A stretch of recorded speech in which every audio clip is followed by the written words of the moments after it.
So far this week, we have seen Donald Trump be triggered by the two people who live rent-free in his head the most, Barack and Michelle Obama. Their speeches have sent Donald Trump spiraling. But on top of that, the person who I think might be third on that list in terms of upsetting Donald Trump has called him out in a devastating fashion, dropping an absolute truth bomb on him, and that is George Conway, who in an interview this morning not only sparred and absolutely shut down a Trump supporter, but has enraged Donald Trump with his incredible takedown. And we are going to get into all of that. But before we do, if I could quickly ask you to leave a like on this video, and if you haven't already, to hit that subscribe button. It goes a long way, and it really means the world to me. Now let's get into George Conway absolutely shutting down a Trump supporter live on air. Whitsett, North Carolina. Mark on the Trump-Vance line. You're on with George Conway. Yeah, I'm a little bit disturbed about the double standards you're applying on what you're saying. For example, you dismissed Joe Biden's comments about calling all of Trump's supporters garbage, and that's what he said. He did not say that, caller. He did not. He did not. He said that the racism, the disgusting comments about Hispanics were objection. I read the quote too, sir. You're just wrong, and I know you want to believe that's what he said. But by the way, he's not running for president. The other guy is. Mark, did you want to respond? To call Trump a fascist, calling his supporters fascist. I'm not a fascist. I'm a freedom-loving Republican. And for you to say that Trump supporters are fascist is just wrong. I didn't say Trump supporters are fascist. I think they may be supporting a fascist. Sir, okay, I was a Republican from 1980 to 2018. Okay? I don't want to see a Republican Party led by a fascist, but he is a fascist. He cannot help but be a fascist. His personality disorders make him a fascist. He does not care about anyone else. He does not care about the rule of law. He does not care about justice. He does not care about right and wrong. He's a criminal. He's a convicted criminal, 34 counts. He stands charged with many other counts in which I really don't think he has much of a defense. He's an adjudicated sexual abuser found by a New York City jury that included, frankly, people north of the city who were probably Republicans, unanimously found him liable for inserting his hand in a physical assault, inserting his fingers in a woman's vagina, which the judge called rape. He is, by any colloquial standard, a rapist. Okay? He is a bad man. And why all of you out there seem to want to excuse him and pretend that reality is something other than what it is and what you want it to be is the problem. And I don't say that you're garbage because of that. I think you need to look in the mirror someday and start thinking about, is this man the man you want your children or your grandchildren to emulate? Just an absolute perfect shutdown from George Conway. And the fact that anyone wants to argue over the faux outrage that MAGA is pretending to have over President Biden saying the comedian who told that disgusting joke about Puerto Rico and the rest of the vile things Trump supporters said at Donald Trump's Madison Square Garden rally. The fact that conservatives want to pretend to be upset about that when Trump is constantly calling America garbage in a garbage can is absolutely ridiculous to me. And that media bias that I'm talking about was perfectly called out by George Conway right here. If newspapers never made endorsements, which some people believe they shouldn't, this is the time for them to make an exception, and these three news organizations are going the other way. And I have to say, it is very reminiscent of what has happened in countries where there have been authoritarian takeovers in the past. People don't want to incur the wrath of a vindictive government. And Jeff Bezos argued yesterday in his op-ed that this is a step towards increasing trust in newspapers, saying now, according to the latest Gallup poll, newspapers are below Congress in trust. I mean, what can I use? I don't want to use the word I want to use. This is C-SPAN, right?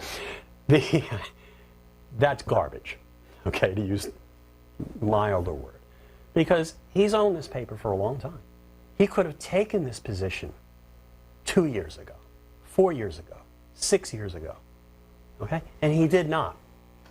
And it just so happens that this man has business with the federal government that he doesn't want disturbed, and he has his own employees at his Blue Origin, or whatever the name of his, like, meeting with Donald Trump the day this gets into the newspaper. Okay, he has zero credibility. Okay, he has zero credibility on this. And you see it, I mean, essentially what you were seeing, I mean, it is like Lenin's adage that the capitalists will sell us the rope with which they will hang him. The same is true of fascists. And Donald Trump is, definitionally a fascist. And I hate to say that, and it's something I never thought I would come to that conclusion. But you look at the pages of history, and there's no question. And what people are doing, what these corporations are doing, is that they're putting, financial interests, momentary financial interests, above the interests of the public. Well, you buy a newspaper, you're providing a public service. It may be for profit, but you have the right, you have an obligation to provide truthful information and to give truthful guidance to people. And if you cannot take that heat, you should not own the newspaper. You should sell that newspaper. Anyone who watches our show regularly knows how much I want to talk about the fact that this idea that liberals are in control of the media, or that the media is biased towards the left, is so ridiculous. When the biggest news network, news in quotes, is Fox, they have the largest cable channel. Joe Rogan is the biggest podcast, followed by Tucker Carlson and Candace Owens. We have billionaires not allowing their newspapers to make endorsements of Kamala Harris because they want giant tax cuts and are afraid of Donald Trump. The media is not biased in favor of Democrats. It's clearly right-leaning. And more than just leaning, it's right-shifting every single day. And we need to call that out. And it's what George Conway continued to do right here. Kamala Harris is essentially being nitpicked, whereas, Donald Trump can say, I want to, just off the cuff say, I want to eliminate all federal taxes, which is insane. And yet, people are worried about what people are saying. Well, Kamala Harris was very, very unclear about what her policy on kumquat farming in California was. It really is just a double standard, which is created by the fact that we've been watching an absolute, frankly, lunatic who knows virtually nothing about politics, economics, foreign policy, even after all these years. And he's held to a lower standard because he has brought standards down for himself. But somehow or another, the standards for everyone else remain the same.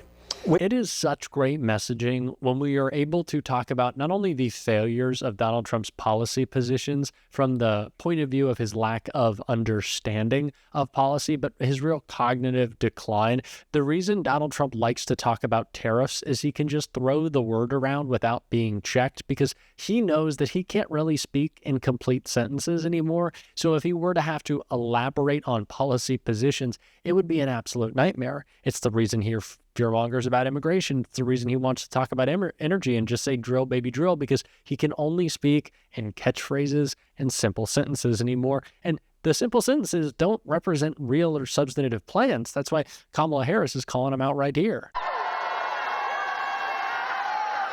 On the other hand, Donald Trump's answer to the financial pressures you face is the same as last time. Another $1 trillion in tax cuts for billionaires and big corporations. And this time, he will pay for it with a 20% Trump national sales tax on everyday basic necessities, which will cost the average American family nearly $4,000 more a year. On top of that, you will pay even more if Donald Trump finally gets his way and ends the Affordable Care Act. We have already seen Donald Trump crash our economy once. We do not need to see it again. Elon Musk, a supporter of Donald Trump, someone who's trying to buy him votes with $1 million checks in Pennsylvania, even admitted that the first couple of years of a Trump administration would bring economic hardship. That was the word he used because of Donald Trump's terrible plans. Even they know that, but why do they want to do it?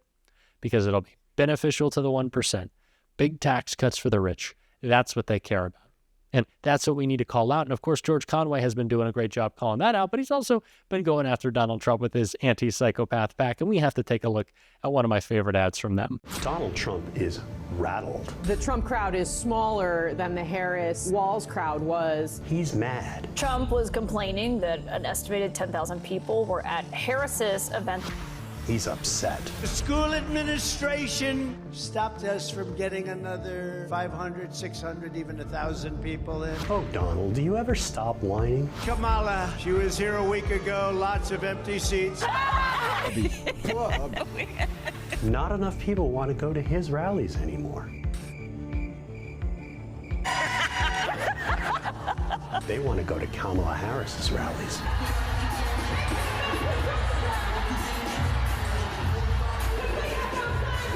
Enjoy the rallies while they last, Donald, because where you're going, you're not going to be able to have any. Learn more at psychopac.org. I have absolutely loved the anti-psychopath pack, and I know that Donald Trump has the opposite feelings towards them and George Conway, and that's why we love him, because it's good to get him off his game, and we need to continue to in the final days of this election, and it's what we're going to be talking about every single day on this show. And if you want to support that, as always, you can hit that subscribe button, you can leave a like on this video, and if you're stuck around at the end, you can drop a blue heart in the comments. And until next time, I'll see you soon.